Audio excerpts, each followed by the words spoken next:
Buenas tardes, bienvenidas, bienvenidos a la tercera charla de maestros del cine de género dentro del ciclo de charlas divulgativas del otoño 2021 organizadas por la sede Ciudad de Alicante, a la que agradecemos siempre su apoyo, y coordinadas por Imajoven, la asociación Imajoven, y yo como cabeza visible, Luis López Velda, que estoy aquí para lo que queráis preguntarme. Y como siempre en estas charlas de maestros de cine de género hemos tenido ya a Carpenter, hemos tenido a Cronenberg, y todas ellas nos las ha impartido Iván Escoda. Hola Iván, ¿qué tal? Buenas, encantado de estar aquí otra vez. Gracias Luis por invitarme. Gracias a ti por estar siempre recogiendo los guantes que te lanzo. Él es cinéfilo, experto en cine, escritor y responsable de Ediciones Alarmantes. Efectivamente. Que es un proyecto en el que hacéis autoediciones de libros y fanzines relacionados con el cine que más te gusta, ¿no? El cine de género, el cine de autor, sí, centrado en los grandes géneros de entretenimiento. Sí, algo divulgativo, como tú dices.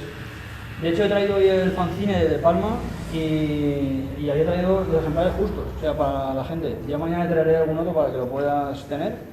Sí, ya te dije que conforme el ciclo avanza, pues hay más personas que se van enterando y sí. Entonces... Bueno, aparte, ¿no? Sí, es que, perdonad dos cosillas antes de empezar, dos cosas, perdona Iván. Por un lado, perdonar el calor que hace, pero es que nos lo han mandado a todos los que trabajamos en la universidad. Se ve que la factura del mes pasado de luz ha sido terrorífica en la universidad y han decidido hacer recortes drásticos y entre ellos quitarnos el aire desde hoy, ¿de acuerdo? Entonces, aunque pongamos el aire no va a salir nada, ¿de acuerdo? Y por otro lado, que eso no tiene nada que ver con lo otro, hemos tenido un problema de sonido, entonces hemos ecualizado de otra manera para que se oyera todo y ahora igual se oye mucho, ¿vale? Por eso me alejo un poco y ya está. Y gracias a la compañera Flavia por decírnoslo. Y sin más dilación, Iván, cuando tú quieras, ¿qué hacemos? Empezamos con las imágenes, tenemos también algunos vídeos. Sí, si quieres poner alguna imagen para ir viendo un poco, ponerle cara a este hombre de Palma. Y luego pondremos también 3 vídeos para que no todo sea hablar, que nos hace un poquillo monótono. Y así veis alguna imagen de las pelis que recordáis o no recordáis y seguro que os anima un poco a verlas. Y ahora te iré avisando con los vídeos y nosotros vamos viendo las fotos y ya está. Perfecto. Bueno, Brian De Palma, seguro que os suena, algunos lo conoceréis más. Pertenece al club de los 70, donde estaría dentro Scorsese, Coppola, Spielberg, Lucas, toda esta gente. A día de hoy tiene ya 81 años, ya tiene una edad. Estamos viendo actores como Cronenberg, Carpenter, David Lynch, que están todos ya en la 70 y pico, y este hombre 80 años, que nació en el 40. Lo que has comentado son el club de los barbudos, ¿no? Se llamó el club de los de la barba, ¿no? Coppola, Scorsese, sí. Spielberg, sí, Lucas. Desde bien jóvenes, ahí con su barba. Este hombre de Palma estudió arte dramático en Nueva York, lo que le llevó a hacer varios cortometrajes y ya se fue introduciendo en el mundo del cine. Él hizo 6 películas independientes porque mucha gente, a mí me pasaba en los 90, pensaba que Carrie era su primera película, pero no es así. Él tiene 6 películas producidas por él, de donde las dos más interesantes son Saludos y Hola Mamá, del 68 y 69, porque sale Robert De Niro, un joven Robert De Niro. Y luego ya sí saltaríamos a 1973, donde con Sisters es su primera película estrenada en cines un poco a lo grande. Y de esta sí que quería ver el primer tráiler, que dura 40 segundos para que veáis un poco que es, aquí lo tenemos, con una cinta interesante pero de bajo presupuesto. Sisters, there were once one in body, and perhaps one in mind. Danielle and Dominique, one loving, one hating, one innocent, the other...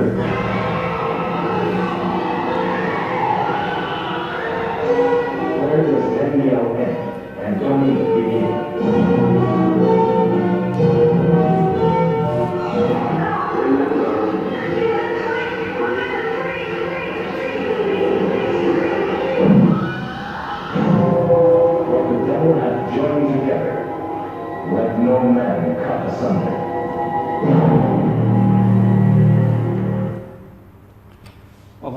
una película, si no la recordáis, que posiblemente no, es interesante, y cuando uno ve el tráiler tiene el toque ese como a los Hitchcock, ¿verdad? Los cuchillos y todo ese tipo de cosas, pero a la vez se nota ese bajo presupuesto, ¿no? Con el que es normal empezar. Es una película, diríamos, va maravillosamente imperfecta.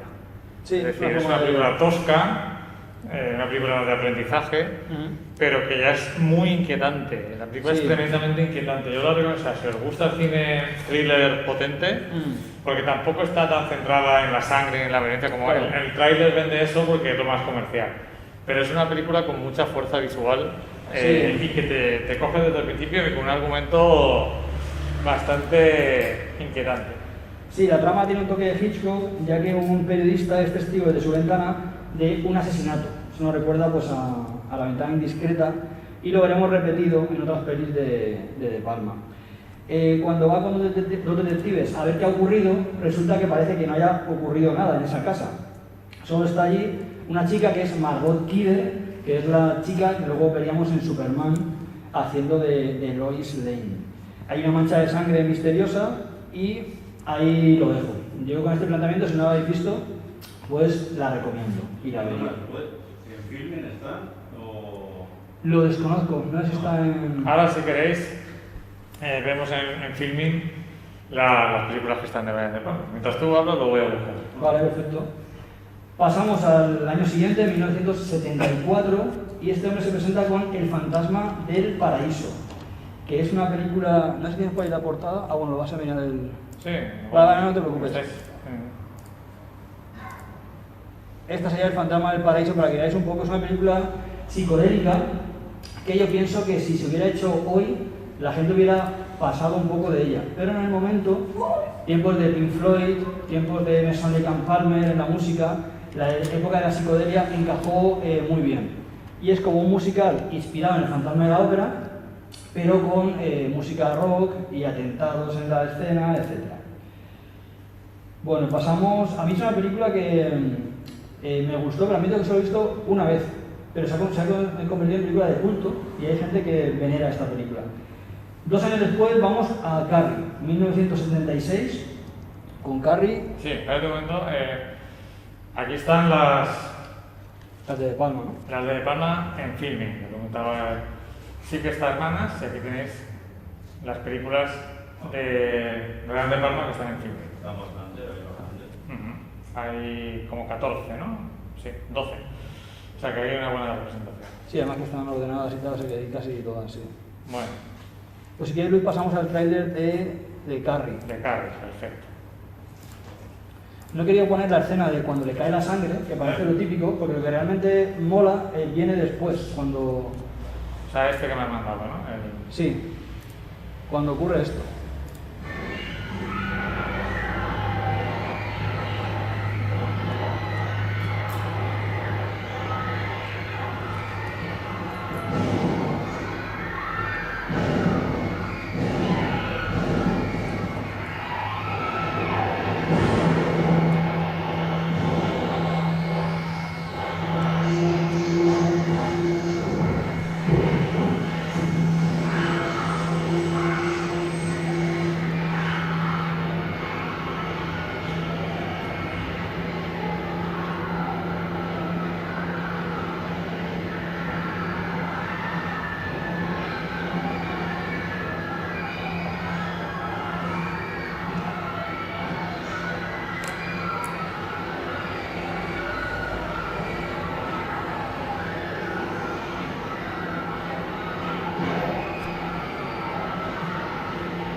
Ese plano muy del cómic, muy de storyboard ahí.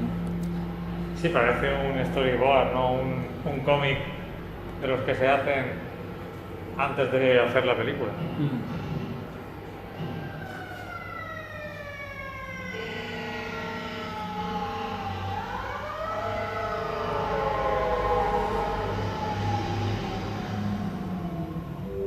Vale, pues ya estaría. Ayer estaba yo revisando revisando esta película, porque he revisado varias para la charla, y mi mujer, que no la había visto, me dijo, pero ¿qué estás viendo con todos estos gritos y todo este poder telequinético?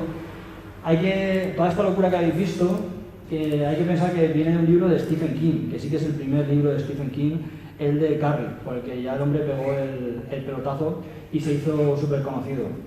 Entonces esa mezcla, que voy a salir Stephen King, la tercera vez que sale, 3 de 3, también está relacionado con Carpenter y con Cronenberg, de los que ya hemos hablado, y pues eso, viene un libro de Stephen King y es la mezcla de hacer bien el libro y la locura final que mete Stephen King. La trama es muy sencilla, es simplemente una chica que tiene poder telequinético y que lo muestra, lo suelta cuando le entra la ira. Se meten con ella, o hay alguna situación, pues con la que habéis visto que es conocida, que le tiran el cubo este con sangre, Sí, y ella se desata. lo que ahora se llama bullying, ¿no? Efectivamente. Acoso escolar.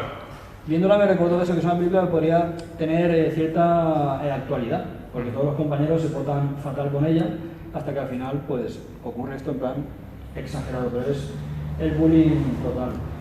Sissy Spacek, la protagonista, que fue nominada al Oscar, la verdad es que lo hace brutal. También sale John Travolta, que ya aparecía por aquí. Nancy Allen, que los más cinéfilos la recordaréis por Robocop, aparece en el trama de Robocop, pero desde esta película salía en toda la T de Palma, porque fue la mujer de De Palma. Y cuando se divorciaron en el 84, dejó de aparecer en las películas de De Palma.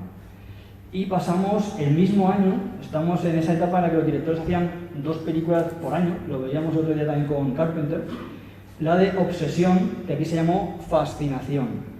Es también desconocida, pero película interesante, con Cliff Robertson y John Lithgow, que es un actor que a mí me gusta mucho, lo recordaréis quizá por, es un secundario un poco así de lujo, la de Bigfoot y los Henderson, si tenéis hijos o sobrinos, sale John Lithgow, o en el episodio de Los límites de la realidad, este del avión, de terror a 20.000 pies, que ve un monstruo en el ala del avión. Aquí tenéis imágenes del actor que igual por el nombre no suena, pero con la cara sí. ¿De acuerdo? Son de esos secundarios. Sí, pero esto es muy peculiar y lo mismo te hace algo de terror que te hace algo de comedia, y aparecía por primera vez en el cine de Palma en Fascinación. El guión, ojo, también es de Paul Schrader, que venía a hacer Taxi Driver, o sea que ahí es nada, y también había firmado los guiones de Yakuza, que también está muy bien, por ejemplo, de Sidney Pollack. El argumento es un poco enrevesado. Hay un secuestro porque piden dinero de un empresario que es Cliff Robertson, y no quiere entregar el dinero, y hay como una persecución, y entonces su mujer y su hija mueren. Y ahí llega otra vez el toque de Hitchcock, que ve a una chica que le recuerda a su mujer, se enamora de ella y la vuelven a secuestrar. Y entonces no quiere volver a caer en el mismo error que con su primera mujer. La trama, un poquito enrevesada, viene a ser eso. Y seguimos viendo un poco el toque de Hitchcock, que a De Palma lo comparan mucho en esta película. Y voy siguiendo, voy a comentar un montón de pelis. Bueno, tiene muchísimas. Tiene una barbaridad. Simplemente, si me permites 30 segundos. Sí. Iván, yo solo quería destacar, porque al principio no lo he comentado porque nos hemos puesto con otras cosas, que Brian De Palma es el ejemplo perfecto de director cinemático. ¿Qué quiero decir con eso? Que a él lo que le importa es la imagen visual, la potencia de la imagen visual. No intenta ser realista ni hacer cosas políticamente correctas que gusten a todo el mundo. A él lo que le gusta es el cine puro, el transmitir a través de las imágenes.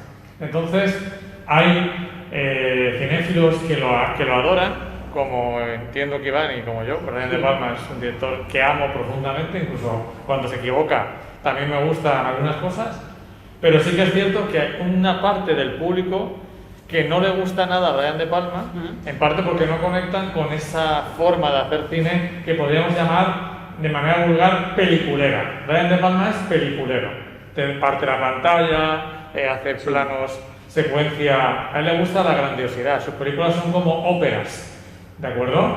Entonces, si te gusta lo operístico, como es mi caso en el cine, pues a mí Brian De Palma es grandísimo. Pero hay otra parte del público, especialmente más joven o de otras generaciones, que sí que a veces lo rechaza por eso, porque es muy peliculero, muy cartón. Él nunca quiere hacer algo creíble, realista, para eso ya hay muchos otros. A él le interesa otra cosa, le interesa la espectacularidad, constantes sueños, óperas, ¿no? Sí. Y eso es algo que desgraciadamente pues ahora no se valora tanto. Y ya, De hecho, en la película de Carrie, cuando están bailando, antes de que le echen la sangre, un baile de estos lentos, la cámara no deja de dar vueltas en torno a ello, que es algo que también repite en alguna escena de doble cuerpo, y es lo que tú dices, es una especie de ensueño así raro que no es un plano lógico. Y lo de la división de opiniones que comenta Luis es verdad, y es, acabo de contar yo el ejemplo con mi mujer, que ayer estaba viendo esto y me dijo, ¿pero qué es esto? O sea, ¿qué estás viendo? ¿Sabes? Entonces sí que hay gente que... Pues menos mal que no lo pusiste el fantasma del paraíso. Sí, no, ya, sí, con eso ya... Pues es así, igual... Y tampoco había comentado lo que tú has dicho de, efectivamente, de la división de pantallas, que lo habíamos visto muy poco en el cine, en El secreto de Thomas Crown, de Steve McQueen se había visto, y poco más. Y ya en Sisters empieza a dividir la pantalla en dos, que también es una cosa que hoy en día hemos visto todo, pero en la época todo eso sorprendía. Es como la locura esta de Carrie que hemos puesto, ver eso en la época, una chica recubierta de sangre, poder mental, es como si vemos hoy en día una cosa pues, que no hayamos visto nunca. Hay que verlo un poquito en la época. Y nos vamos a 1978, con La Furia de Kirk Douglas, otra película de poder mental, que en la época estaba como de moda, empezó con Carrie, siguió con La Furia. En los cómics, por ejemplo, de Akira, que son del año 80, también era de poder mental. Scanners, que comentamos otro día de Cronenberg, también era poder mental. Esto estaba un poquito en la época como muy de moda. Esta peli no es de las más conocidas de De Palma, pero es muy divertida. Es una serie A con Kirk Douglas, ya un poquito mayor, pero todavía el hombre visible. Película es de espionaje, terror, suspense, y ya digo, desconocida pero bastante recomendable. Ya empezaba a coger niveles de Palma, sale John Cassavetes en la película, música de John Williams, que empezaba a asociarse con Spielberg, y decir que viene de una novela. Para el que quiera indagar un poco más, pues en la novela pues tenéis más información. Saltamos 2 años a 1980. Sexta película, aún entrando en los 80, desde Sisters. O sea que esto me va a destajo. 80 tiene 2 películas. Esta es la primera de ellas, Vestida para matar. Sigue con nivel, está Michael Caine, está Nancy Allen, la que decía que era su mujer, y Keith Gordon, que los más cinéfilos lo recordaréis en Christine, y que es un otro también bastante curioso, que luego de hecho ha dirigido alguna cosita. ¿De qué va Vestida para matar, si no la recordáis? La trama también un poco complicada, la resumo. Una mujer tiene un encuentro sexual con una persona y después es asesinada. Ese crimen parece que lo comete una mujer, y otra mujer, que es una prostituta, ve cómo se comete el crimen. Y entonces tiene miedo de que la que ha cometido el asesinato vaya a por ella. Es un testigo y pues eso, con posibilidad de que puedan ser el objetivo de la asesina.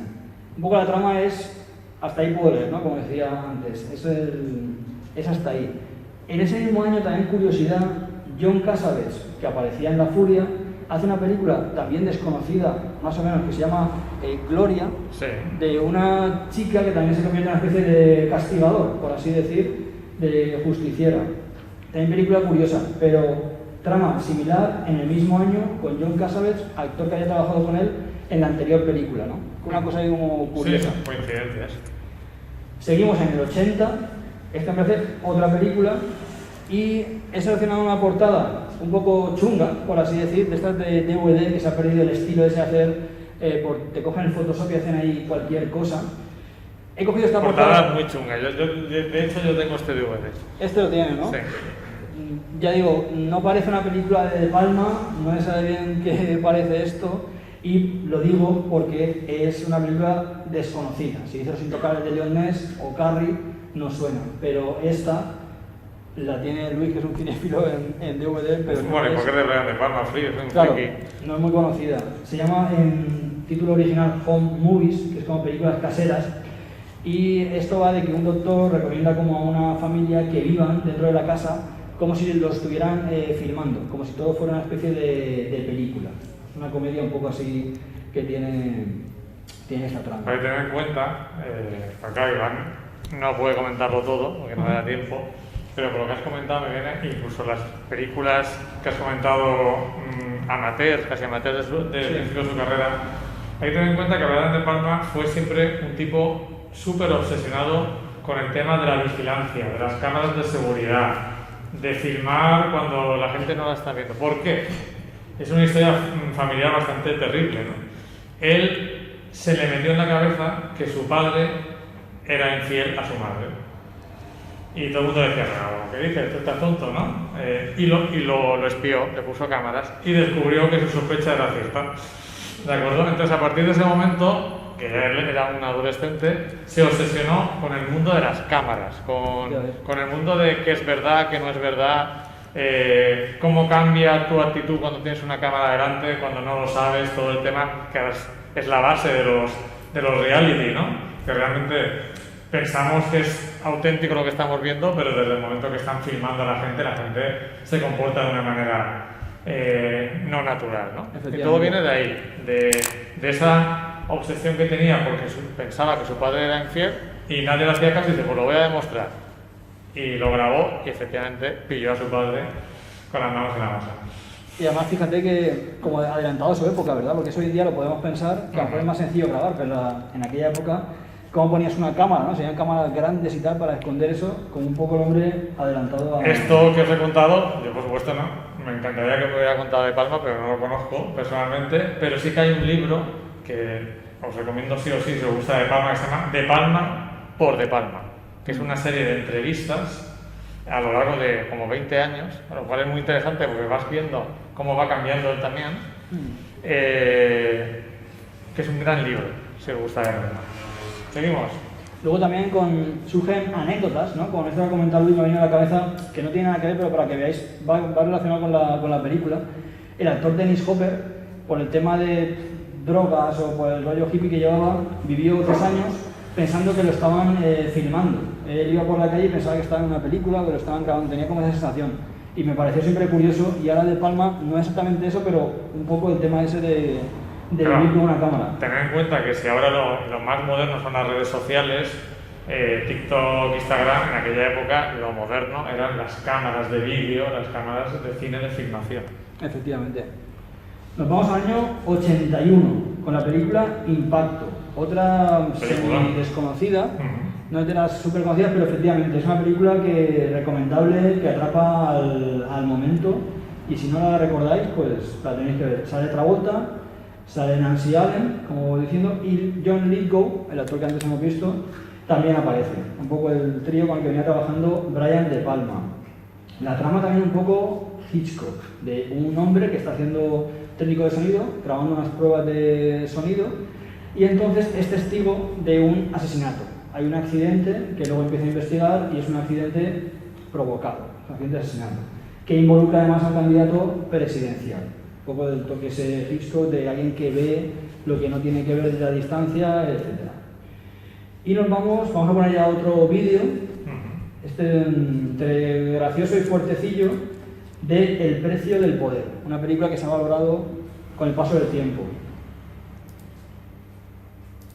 Veréis que es una mezcla entre Tarantino, Scorsese, Matanza de Texas. Es la venganza contra los enemigos del cártel de la droga.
Claro, los planos elaborados siempre.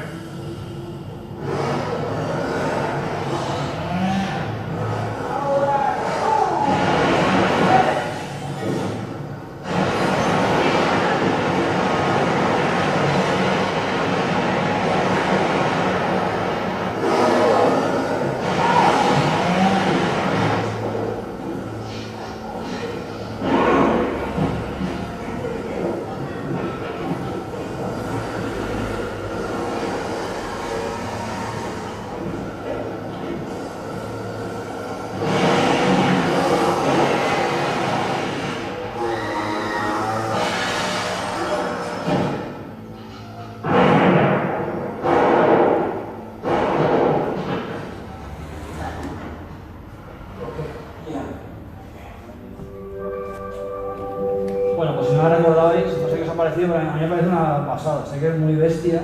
A mí me recuerda mucho a Tarantino, por ejemplo. Cosas que no vienen al caso, como una sierra mecánica y de repente tiros a quemarropa, uno te dispara por detrás, sangre por todas partes. Y aquí incluso lo que decía Luis también, que los planos muy elaborados. Vuelvo a recordar a Hitchcock, que Hitchcock no cortaba, no hacía muchos planos, no era eso Armagedón. Y entonces él cogía, hacía un traveling, te llevaba hasta dentro de la ventana y aquí hay muchos planos, si os veis la escena o cuando lo vais a ver en la película y también en este trozo, que son así, también recuerda a Hitchcock, dentro de esto no tiene nada que ver con Alfred Hitchcock. Bueno, Pacino, Michelle Pfeiffer en la película. Esta película tiene muchas leyendas, que esto es un poco lo divertido. Una de ellas, por ejemplo, es que, bueno, esto es cierto, pero lo que pasó con Pacino creo que es una leyenda, y es que no tuvo buenas críticas al principio, esta película. Y luego Pacino no volvió a trabajar hasta el 89 en El Padrino 3. Hizo una que se llama Rebeldes, que tengo por ahí apuntado. Ahora lo veré, no me acuerdo cómo se llamaba. Rebeldes no, era algo parecido. Y Revolución, se llama Revolución, que tampoco triunfó mucho. Y la gente dice que fue por culpa de esta película, por las malas críticas que tuvo. Pero realmente Pacino se fue a hacer teatro y dice que esta época de su vida es la mejor etapa en su vida adulta, fuera un poco de tanto cine y tanto superestrella y tal. Pero la leyenda dice que fue por culpa de esta película, que a lo largo del tiempo ha sido un peliculón, pero en el momento la crítica no la puso muy bien. Otra curiosidad que tiene es cuando vieron los MPA, que es que te dice que la película es clasificada R, clasificada X, viendo lo que habéis visto, la pusieron X, o sea, para mayores de 18 años. X no es que fuera aquí como el cine X, sino que X es como para mayores de 18 años. Sí, que no podía entrar ningún menor de 18 años aunque fuera con sus padres. Claro. Entonces, lo que hizo De Palma fue recortar la película. La volvió a enseñar, tampoco, clasificación X. La volvió a recortar, X. Y lo que hizo él y el productor, no me acuerdo cómo se llama el productor, lo tengo por aquí. ¿Mario Casa no es o no? No me acuerdo. El caso es que fue con... Él y el productor fueron con 20 oficiales de policía para demostrar que esto ocurría hoy en día en las calles y la peligrosidad de las drogas, que genera todo ese tipo de tráfico y de historias, para convencerlos. Y con ese numerito ya le dieron la clasificación R, para que pudieran ver los chavales de 13 años. Y lo bueno viene ahora, cuando De Palma lleva el rollo final para que se muestre, dice, si he cortado muy pocas cosas, debería ser R la primera película. Y pensó, esto no lo va a revisar nadie en el cine. Y entonces dio el primer rollo de película que habían clasificado como X. Entonces, y luego cuando llegó al videoclub, a VHS, admitió que los recortes no los había entregado. Había entregado la primera película, que es lo que vimos. Una anécdota así, pues curiosa del hombre. Y luego, es lo que hay que hacer para que las películas estén como tienen que estar. Claro, tengo curiosidad de ver eso recortado. Si recortas la escena que hemos visto, pues no tiene gracia, ¿no? Entiendo que ellos quieran que entre gente de 13 años también para que haya más dinero, ¿no? Que la película haga más caja. Pero lo suyo es dejarla pues como está. Nos vamos al año siguiente, 1984, con Doble Cuerpo. Esta no es la portada original, obviamente, pero me gustaba ponerla porque sale el personaje del indio, de este hombre que vemos ahí con un sombrero, que no es muy conocido. Está chulísima esta portada, ¿eh? Sí, esta portada está curiosa porque demuestra bien los personajes. Ese personaje, ya digo, no es recordado, pero si veis la película, os acordáis, mola mucho. Lo cuento un poquito. Melanie Griffith con Dennis Franz. Dennis Franz también es un secundario de lujo, un actor así regordete, calvo con bigote. que os sonará y es muy buen actor. Guión de Brian De Palma tiene esta película. Tampoco fue muy rentable, les costó $10 millones y recaudó solo 8. Al margen de todo eso, si no lo habéis visto, muy recomendable y muy Hitchcock también. Salía en Canción Triste de Fear Street. Sí, Fear Street Blues. Luego hizo una película con Dustin Hoffman, por ejemplo, que prácticamente estaban los dos. También muy buen actor. La película de qué va, Doble Cuerpo, un actor desgraciado, por así decir, ya que lo despiden del trabajo, su mujer le engaña con otro, un amigo le deja una casa pero no tiene dónde ir. Y todo es un poco un plan urdido, un poquito así en plan Hitchcock, porque él desde la ventana, nuevamente, ve cómo agreden a una chica, el individuo este, el indio ese que tenemos ahí, y entonces empieza a investigar, a seguir a la chica, a seguir al indio, y ya todo se va complicando y al final no es todo lo que parece. Recuerda a Hitchcock nuevamente con el tema de ver por la ventana y porque el personaje sufre de una especie de claustrofobia, que por eso lo despiden del trabajo, porque no puede entrar como en un ataúd. Y en Vértigo, si os acordáis, James Stewart también sufría como de vértigo, ¿no? Era como un hándicap que tenía el personaje. Y a la vez, Ventana Indiscreta, Vértigo y también Crimen Perfecto, que es la trama un poco gira en eso. Él ve una cosa que no debería ver, pero tiene pinta de que es un plan urdido como para justificar la muerte de una mujer. Eso recuerda a Crimen Perfecto. Y esas tres cosas confluyen un poquito también en esta película. Si me permites un momento, una Sí, por cosita. supuesto. Hay muchas referencias a Hitchcock en el cine de Brian De Palma.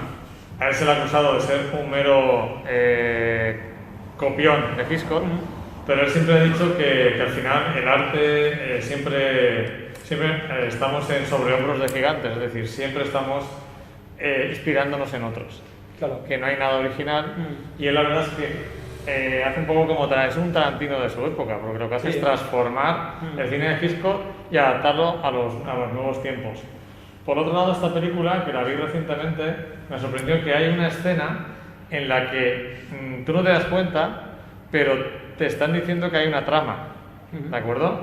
Pero no caes, está tan bien filmado que es una cosa que está de fondo ahí, que cuando la ves más veces, pues igual te acuerdas, Claro. pero es una trama perfectamente urdida y te está diciendo, esto es una trama, pero tú no te das cuenta, eso es magnífico.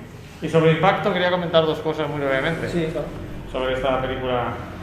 Por un lado, la película en original se llama Blowout, que es un homenaje a la película de Antonioni, Blow Up, que ahí era un fotógrafo que con fotos descubre un crimen en un parque a partir de un cuento de Julio Cortázar. Y además, el asesinato que él ve es un accidente de un coche que cae a un lago y muere la chica que acompaña al hombre, ¿de acuerdo? Y es una clara referencia a el famoso caso de Ted Kennedy, el hijo más joven de los Kennedy, que sabéis que no se pudo presentar a las elecciones y todo esto. De hecho, se hizo una película hace poco porque viajaba con la que supuestamente era su amante, de la ayudante de campaña electoral, y para que no se supiera que tenía un amante, salió del coche, se salvó y la abandonó a su suerte en el lago. Eso es lo que cuenta que fue lo que ocurrió, ¿vale? Y en Impacto es lo mismo. Sí, sí. Además, las referencias a Hitchcock no pararíamos, ¿no? Que me ha venido una hora a la mente que no lo tenía ni apuntado. En la película de Carrie, cuando están en el instituto, se llama High School, Bates High School, como de Norman Bates. O sea que ya el hombre mete ya por donde puede ir. Bueno, vamos al 86. Otra de las desconocidas, la comento muy brevemente, Dos tipos geniales, se llamó en España, y es la típica comedia de Danny DeVito de los años 80, pero que realmente tampoco es tan recordada como otras, como Los gemelos golpean dos veces, ni nada de esto. Y el hombre pues le dio por hacer esta comedia, un poco de transición, porque ya pasaríamos al 87, al año siguiente, cuando llega otro pelotazo de este hombre, que es Los Intocables de Leon Ness. Decir que la película está basada en el libro que escribió el propio Eliot Ness. Entonces es muy recomendable porque es como estar leyendo algo que ha escrito el propio protagonista de la película, o sea, el Eliot Ness de la vida real. Sobre ese libro hizo un guión David Mamet, que empezaba a coger pues, fuerza en nombre, música de Ennio Morricone, que que al igual que en La Misión, no sé cómo no le dieron el Oscar tampoco por esta película. Debuta Andy García, empieza a hacerse pues, muy conocido, que luego ya se reforzaría con El Padrino 3. Es un pelotazo en taquilla, recauda en el primer momento $80 millones. Connery, Oscar, Sean Connery al mejor actor. Y también increíble, no lo he puesto porque duraba mucho, el final, que lo recordamos todos en la estación de tren, a cámara lenta. No sé cuántos minutos son, pero son muchos, 8 o 10 minutos a cámara lenta, pero es una auténtica maravilla y como alucinante, ¿no? Pasándose el arma a cámara lenta, el carrito del bebé que se va a caer, etcétera, es una genialidad. Y que aquí no homenajea a Hitchcock, sino a Eisenstein con el clásico del cine soviético, El acorazado Potemkin, las escaleras de Odessa. Efectivamente. Y luego también algo no muy habitual en la época, esto es más de los 90, que la mayoría de los protagonistas morían. Esto en el cine no sé, ahora estamos acostumbrados, y más con lo de Tarantino, que también está saliendo mucho hoy aquí. Pero antiguamente en la película de Cary Grant no morían todos los protagonistas, pero en esta mueren pues prácticamente todos. Y eso ya digo, visto en la época no es muy habitual. Nos vamos al 89 con Gran película. Corazones de Hierro, con Sean Penn, Michael J. Fox. Para eso faltan 7 años. Eso es Misión Imposible, ¿no? Misión Imposible, ¿no? O sea, genial. Esa era en el 96. Está casi, porque también es de la de Palma. Yo creía que se me había colado un vídeo ahí. Pues Corazones de Hierro, de cara a la galería, parece una película menor de guerra. No parece que tenga ese nombre que tiene Apocalypse Now, los Sargento de Hierro, que era reciente también, La chaqueta metálica, Platoon, pero no deja de ser una película de Brian De Palma. Si quieres comentar... No, simplemente a mí también he visto, como yo que veo una película de Brian De Palma cada mes, creo que es un director que me encanta, que me hace feliz, que al final es para lo que sirve el cine, para hacernos felices. Esta película es un estudio de la presión de grupo, totalmente, de cómo alguien noble, bueno, acaba haciendo cosas horribles, o por lo menos permitiendo que otros la hagan, por el miedo a que el grupo te va a comer. Y más en un ambiente como una guerra, ¿no? Es una película brutal. Aparte que está filmada, es un prodigio. Yo la recomiendo. Corazones de Hierro en castellano. Pero te da esa impresión también que no ha cogido ese nombre que como Platoon y todo esto. No lo ha cogido, efectivamente. Es decir, claro, ahí está Apocalipsis Now, está El Cazador, está incluso Acorralado, que aunque no es una película de Vietnam, viene de ahí. Está muy bien. Sin embargo, esta es mucho menos conocida, pero si la veis, creo que si os gusta De Palma, no os va a decepcionar. Sí, efectivamente, está claro. Nos vamos al año 90, un año después, La hoguera de las vanidades. Yo esta película, me sincero, la vi en el momento, no en el 90, la vería en Videoclub 92-93, me gustó y no la he vuelto a ver porque pienso que es una película que no me va a gustar si la vuelvo a ver.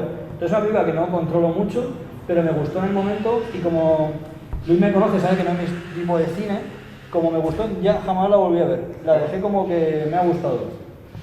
Bueno, pues yo la vi también recientemente, me estoy dando cuenta de que soy un fanático de Palma. ¿Qué le ocurre a esta? Lo estábamos comentando antes en la clase que tengo con algunos estudiantes. Hitchcock era muy listo porque elegía novelas mediocres con alguna buena idea para sus películas. Aquí el problema es que la novela era tan famosa, tan conocida, que llegó un momento en que, claro, cuando sale la película, pues decepciona porque la novela es mejor. Pero a mí me parece una película que adelanta todo el gran capitalismo, el neocapitalismo posterior, y es una película, por supuesto, inferior a muchas otras de Brian De Palma, porque tampoco es su estilo, pero creo que es una cinta bastante interesante. ¿Continuamos?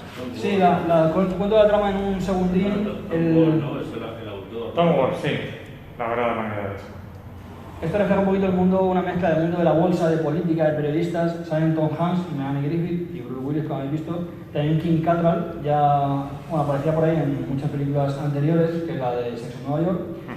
Y tanto Hanks como Griffith atropellan a una persona que es negra y cae en coma. Y ya solo con esto lo utilizan políticos, periodistas, etcétera, para enrevesar la trama de una manera pues disparatada.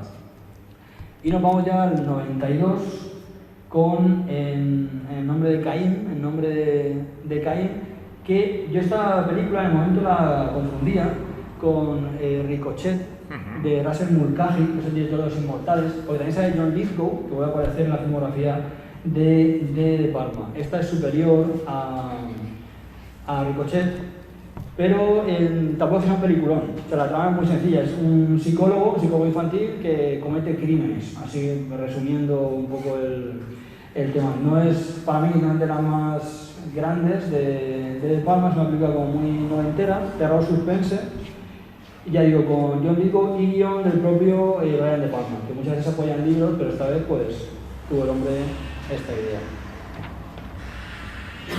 Y saltamos al 93, Carlitos Way, que aquí se llamó Atrapado por su pasado, y en mi opinión fue una especie de intento de volver a la locura que hemos visto en El precio del poder, en la de Scarface. Recuerda esa película, es menor, pero no es una mala película, es una película que está muy bien, pero la otra, que con el paso del tiempo pues se ha alzado. De hecho, en Sudamérica se tradujo en algunos países como Cara Cortada 2, Atrapado por su pasado. La de Pacino que hemos visto antes era Scarface en inglés, y aquí le pusieron Scarface 2, así un poco por el morro, porque no es el mismo personaje ni nada de eso. Guión de David Coe, uno de los grandes de Hollywood, y está basado en un libro de un juez, que también es interesante. Muchas veces el cine nos lleva a conseguir libros que siempre son como versiones extendidas de la película. Al Pacino, Sean Penn, Viggo Mortensen, Penelope Miller, y la trama, resumiéndola, un narcotraficante que después de ir a prisión se reforma o se quiere reformar, pero ese pasado que tiene pues no le deja. Que la trama puede recordar un poco a una historia de violencia de Cronenberg, también con Viggo Mortensen, donde alguien quiere huir de eso, pero su pasado pues le persigue. Bueno, yo, sin que sirva de precedente, os voy a decir que en este caso no le hagáis caso a Iván, porque a mí me parece igual o superior a El precio del poder. Entiéndeme. Sí, me parece una al final crónica, son a gusto del consumidor un poco estas películas. me parece una crónica estupenda de un tema tan manido como el tipo que sale de la cárcel se quiere redimir y no le deja, pero tiene toda la poética de Brian De Palma. Y como dato, que me parece una exageración, lo que voy a decir, aunque yo la defiendo muchísimo, pero el dato que voy a dar me parece una exageración. La famosa revista francesa, Cahiers du Cinéma, que es quizá la revista de cine más importante del mundo, le eligió la mejor película estadounidense de los años 90. ¿De acuerdo? Ahí se marcaron un poco ese punto así. Voy a elegir la que nadie dice, ¿no? Pero yo recomiendo que la veáis. Es una película. Tiene, por ejemplo, una secuencia en el hospital, que la recordarás cuando van a visitarlo y tal, al abogado Sean Penn, que es magistral. A mí me gustan las dos por igual, no podría elegir. Sí, el final también de locura, de persecuciones y de tal. Y fíjate lo que has comentado también está Pulp Fiction, en los 90, ¿verdad? Sí, y bueno, hay muchas otras. Pero se mojaron con esta. Sí, quizá quisieron ser así como originales, ¿no? Sí. Pues ahí tenéis otra gran película. Año 96, 1996. La música que sonaba antes. Sí, aunque ahora creo que no está hablando. No, ha salido, precisamente le han llamado y ha salido. Ya ves. Bueno, Misión Imposible es la primera entrega, creo que de 6 o de 8, ya no sé cuánto va por Misión Imposible. A mí solo me gusta la primera, solo me gusta esta. Y además es una película que cuando lo vais a ver, fijaros que apenas hay ningún disparo. No hay disparos en la película. Es todo como trama, acción, persecuciones, pero no hay ni tiroteo ni nada de eso. Y está muy bien llevada, junto con la 3 de JJ Abrams, puede que sean las dos que me gustan, y el resto de Misión Imposible no. Yo creo que está, no es un abismo entre una y la otra, pero... Y luego ya la 4, la 5 directamente ya se entiendo. Enrevesan mucho la trama, es como las películas de James Bond de hoy en día, que enrevesan demasiado la trama, la enrevesan como más... como sencillas o divertidas. Son películas, a mí me gusta decir que son películas complicadas pero no complejas. Sí, es decir, son complicadas porque las complican, pero realmente no hay nada debajo. Aquí estoy totalmente de acuerdo contigo. A mí la que más me gusta de toda la saga, pero es muy interesante ver un poco cómo la perspectiva de cada uno. Yo leo a críticos muy jóvenes y precisamente es la que menos les gusta, ¿de acuerdo? Porque para ellos está anticuada y porque no tiene tiros. Claro. De acuerdo, es una película más de espías clásica, ¿vale? Yo me acuerdo que para mí fue una película que no me la esperaba porque Misión Imposible, la verdad es que yo no veía las series, no me interesaba, pero la película la verdad que es muy sólida. Sí, y luego llegó en la segunda parte de John Woo y hizo una especie de locura aquello de caballitos en moto que saltaban camiones y cosas así. Bueno, y aparte creo que es donde, en la segunda es donde una parte se desarrolla en España y se ve que no les asesoraron muy bien porque hay una escena donde hay pasos de Semana Santa pero los están quemando, ¿de acuerdo? Porque mezclaron Semana Santa y las fallas o las hogueras, como queráis, ¿no? Entonces, fijaros el descontrol, ¿no? Sí, eso pasa mucho. Luego esta película fue, yo creo que el último pelotazo de Brian De Palma, porque recaudó 460 millones de dólares, que es una locura, y costó 80, o sea, fue un super éxito. Está basada en la serie, como tú decías, del 66 al 73, que se emitió por la televisión, y bueno, la trama, si no la recordáis, es mucho más fácil de entender que las otras. Es la unidad del FMI es eliminada totalmente, una unidad de agentes especiales, y solamente sobrevive Ethan Hunt, y entonces lo acusan un poco de ser el culpable de esto, y tiene que recuperar la lista NOC, esta que ronda por ahí, para demostrar que es inocente. Pues una trama pues sencilla y que está bastante bien. Nos vamos al año 98, 2 años después. Esta película, esta película está bien, pero aquí De Palma no es que empiece a caer ni a caer en picado, pero yo creo que empieza a aterrizar. El hombre va aterrizando poquito a poco, ya va bajando el nivel y las grandes películas. En esta también la conoceréis, Nicolas Cage, guion de David Cohen, y ya digo, entretenida pero inferior a Misión Imposible. Los ojos de serpiente es justo eso, por eso quiero poner esta portada, que no sé gente si sabéis bien lo que son los ojos de serpiente, que es cuando te sale en un casino, he puesto aquí el juego porque no lo conocían, en el Craps, los 2 unos en el dado, y entonces es lo peor que te puede salir en un casino, ¿no? Entonces, ojos de serpiente es como decir mala suerte. Pues es algo así, porque la trama transcurre en un casino, que hay un combate de boxeo y todo se empieza a complicar, porque Nicolas Cage es un policía que tiene que defender a un secretario de defensa, pero pues se lo cargan, y entonces ahí empieza un poco la trama de ver qué está pasando por ahí. Ya digo, la película está bien, inferior a la anterior, y aquí De Palma ya empezaría un poquito a bajar. Como me había marcado los tiempos para... Sí. ¿Querías decir algo de esta? No, simplemente que estoy de acuerdo contigo, ya el hombre ya, pues eso, todo artista, todo tiene su pico, y aquí ya empieza a bajar. Es verdad que tiene un plano secuencia muy chulo la película, Sí. pero sí que es verdad que posiblemente esta sea su última gran película taquillera, o sea, esta sea su última, para mí, su última gran película, y esta es su último gran éxito taquillero, como has dicho. Sí. Snake Eyes es... que ha salido otra de esto de G.I.O. y tal, que también se llama igual por un personaje, pero no tiene nada que ver. Es un poco una especie de postre, ¿no?, a su filmografía, que luego vendrían varias más, que simplemente las voy a enumerar por no enrollarme mucho, en el siglo XXI, que empiezan a ser a cada cual más desconocida. Da como un poco de pena que el hombre no tiene grandes títulos, pero no en el siglo XXI. En el año 2000, que fue un año del planeta rojo, un año de Marte, que Carpenter hizo Fantasmas de Marte, por ejemplo, también está por ahí Planeta Rojo, y De Palma hizo Misión a Marte. Entonces ya una película yo dejo también a gusto del consumidor, pero a mí no me convenció. Estaba bien hecha y tal, pero se queda ahí. En el año 2002, Film Fatal, con Antonio Banderas, también una película, bueno, estrenada en cines obviamente, que más o menos funcionó, pero que ya pasaba un poco el hombre desapercibido. 2006, La Dalia Negra, lo meto tocando un poco el tema del cine negro, que está bien la película, pero tampoco sorprende, y quizás es una película que no viene a cuento. 2007, Redacted, que la crítica la pone bien, es un documental, una crítica a la guerra, lo de Afganistán, lo que estamos viviendo en el siglo XXI. Y 2012 y 2019, 2 películas que se llaman Pasión y Domino, que también bastante desconocidas. De hecho, la de Domino hubo un momento que él abandonaba el rodaje por falta de presupuesto para seguir haciendo la película, aunque finalmente se terminó. Y pues básicamente la filmografía de Palma, que es muy amplia, pues ahí la tenéis. Yo recomiendo sobre todo esa etapa que ha marcado Iván desde Sisters hasta, o sea, Hermanas, del 73 creo que hemos dicho, ¿no? Sí. Hasta Misión Imposible, salvo las estas súper raras que hemos visto que las podéis saltar, hacerse un ciclo de Brian De Palma tranquilamente es muy recomendable, ¿de acuerdo? De hecho, en el fanzine lo he puesto, en el fanzine la verdad es que no quedan más, pero todas las portadas que tenéis, un poco las películas más recomendables, ¿no? Para que tengáis un poquito una guía de lo que hemos visto hoy aquí.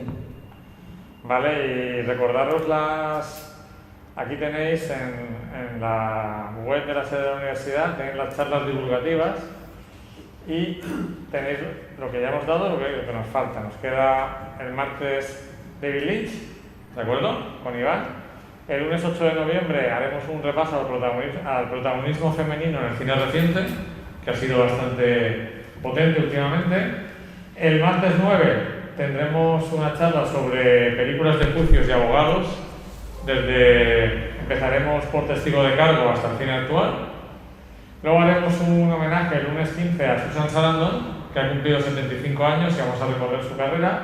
Y por último tendremos una charla sobre el cine escandinavo y centrado en el director finlandés Kaurismäki, que sabéis que es el director nórdico más importante hoy en día.